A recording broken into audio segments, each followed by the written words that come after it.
Hi and welcome to Lesson 3 of Conditional Content for WooCommerce, Advanced Rule Configuration.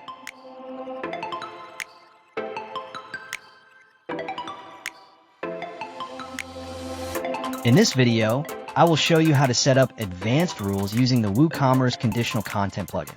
Let's get started. From your WordPress dashboard, go to WooCommerce and click on Content Blocks. Now, let's edit a content block.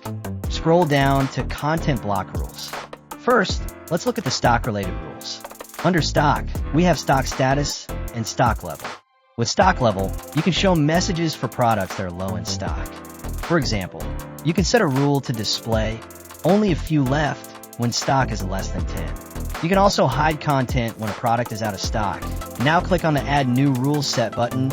Next, let's set up sales-related rules. Go to the drop-down. Under Sales, we have two options, Sale Date and Sale Status. Now add a starting date for your sale. You can display content during a specific sale period. For example, show a banner that says Sale Ends Soon. You can also create specific promotions for your products on sale. Now, let's target specific user roles. Go to Membership and select Role. You can show content to only logged-in customers or create personalized messages for specific roles like wholesalers or VIP members.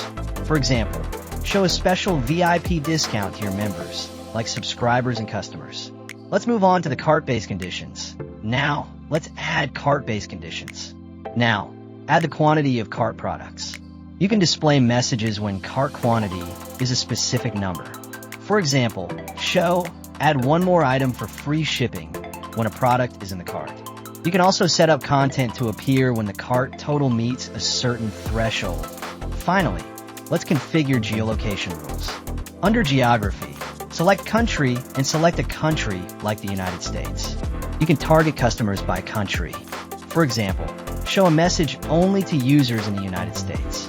This is great for region-specific promotions, and that's how to set up advanced rules. You can use stock, sales, user roles, cart conditions, and geolocations to create personalized content. That wraps up our lesson. For more plugin tutorials, subscribe to Sleekr Digital.